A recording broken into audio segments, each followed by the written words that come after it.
Oke, sebelum lanjut silakan dukung channel ini dengan cara klik subscribe, like, dan share videonya jika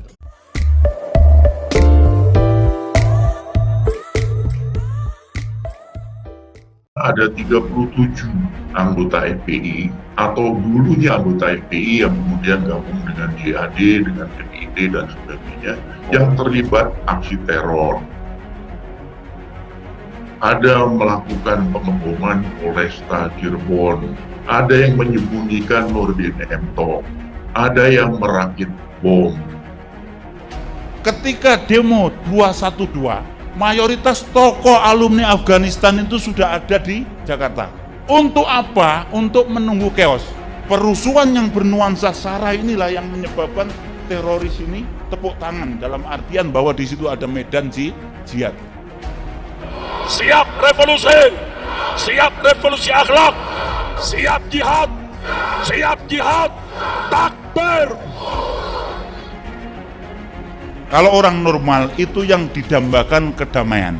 Tapi kalau teroris yang didambakan adalah kerusuhan.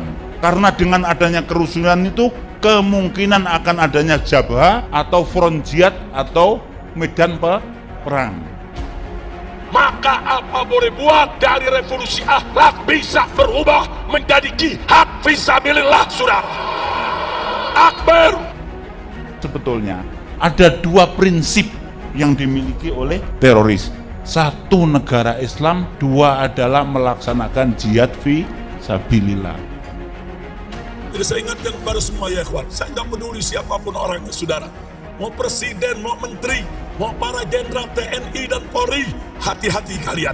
Demi Allah, kami tidak akan mundur walaupun selangkah, saudara.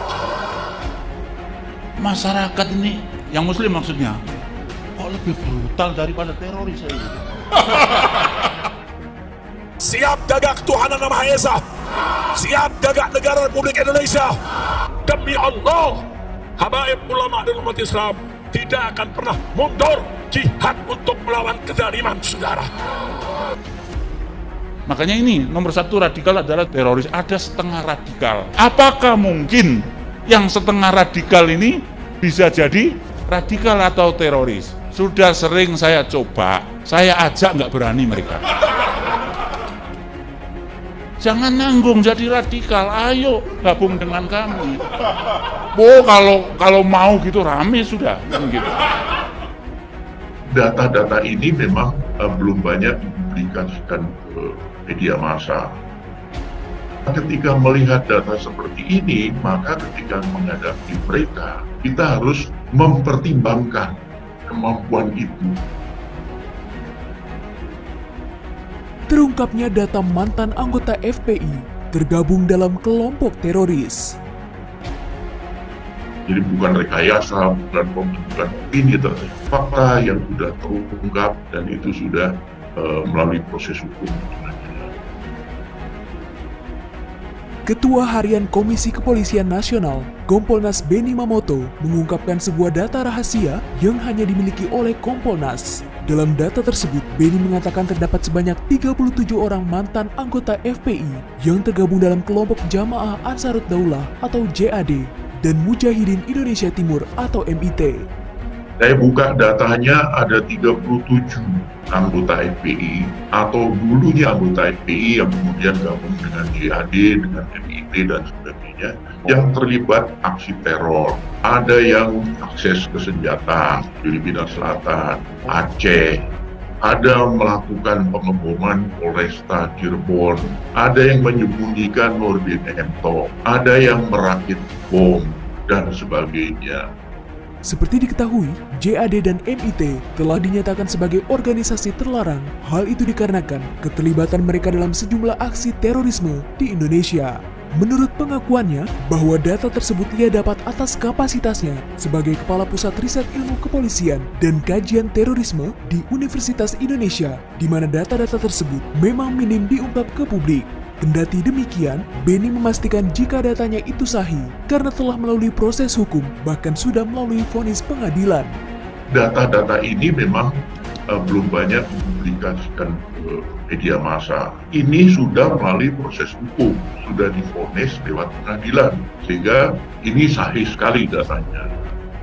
Terkait dengan hal tersebut, maka Benny pun memberi masukan kepada pihak kepolisian agar berhati-hati dalam menghadapi kelompok FPI. Sebab, menurutnya hingga kini, masih ada anggota aktif FPI yang pernah membantu mantan teroris Nurdin M. Top menyembunyikan diri sewaktu menjadi buronan polisi.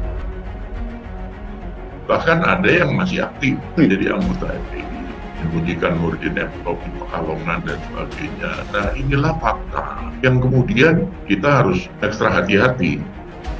Maka Benny pun memiliki kesimpulan yang didapat dari data-data tersebut bahwa ada sebagian anggota FPI yang memang pernah menjalani pelatihan paramiliter dan bahkan memiliki senjata. Oleh karena itu, Benny mengatakan data tersebut harus menjadi masukan bagi pihak Polri dalam menangani kasus yang melibatkan dan berhubungan dengan anggota FPI. Nah, ketika melihat data seperti ini, maka ketika menghadapi mereka, kita harus mempertimbangkan kemampuan itu. Mereka yang mengawal pasti dilatih, pasti dibekali, tidak hanya pelatihan, tapi juga perlengkapan. Nah, inilah yang membuat aparat harus ekstra hati-hati. Tidak hanya itu, Benny juga menegaskan kalau data tersebut bukanlah rekayasa atau sebuah pembentukan opini, di mana jejak proses hukum pengadilan telah menjadi bukti keterlibatan 37 orang tersebut. Jadi bukan rekayasa, bukan pembentukan opini, ternyata fakta yang sudah terungkap dan itu sudah melalui proses hukum pengadilan. Sebelumnya, pengamat politik dan keamanan Universitas Padjadjaran Profesor Muradi pernah mengatakan hal yang serupa jika ke-6 orang yang ditembak mati oleh polisi itu diduga pelaku teroris yang masuk dalam organisasi Front Pembela Islam atau FPI. Terkait dengan nama Laskar Khusus, menurutnya itu hanya penamaan saja, di mana background ini bagian dari kelompok lama baik JAD, JAT, ataupun Baru Naim. Selain itu, ia juga menegaskan dengan ditembaknya ke-6 orang tersebut, Polri ingin memisahkan mana HRS dan mana kelompok penumpang gelap.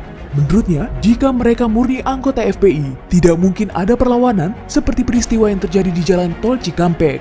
Jika melihat pernyataan Kompolnas Benny Mamoto dan pengamat Profesor Muradi, tidak menutup kemungkinan FPI telah disusupi para penunggang gelap. Jadi tidak mengherankan jika ada laskar FPI yang bertindak radikal hingga berani melawan petugas kepolisian. Setelah insiden di Tol Cikampek serta ditahannya Imam Besar FPI, Habib Rizik Syihab, maka beberapa aksi pun mulai bermunculan. Mulai dari respon keras simpatisan Habib Rizik yang meminta ditahan, hingga ancaman kekerasan dan aksi teror kepada kepolisian. Seperti pelemparan bom molotov pada 2 polisi di Makassar. Terkait dengan kejadian tersebut, Kepala Pusat Kajian Kamnas Universitas Bayangkara, Hermawan Sulistyo, mengatakan kejadian-kejadian yang melibatkan FPI dan Habib Rizik merupakan suatu isu yang sangat strategis dalam peristiwa politik. Sehingga ia pun meyakini adanya pihak ketiga yang memanfaatkan situasi tersebut dengan mengintervensi atau menumpangi demi mengambil keuntungan. Kubunya FPI maupun ke kubunya polisi, lalu mengambil keuntungan dalam situasi seperti ini, dan itu bisa secara langsung, bisa secara tidak langsung, sehingga publik seringkali terkecoh bahwa oh ini pertarungannya dua kubu ini saja, padahal ada orang ketiga atau pihak ketiga yang bisa mendapatkan keuntungan kalau situasinya menjadi keruh, lebih keruh lagi, atau situasinya menjadi lebih kondusif. Pasti ada orang-orang yang mendapatkan keuntungan dari situasi baru itu.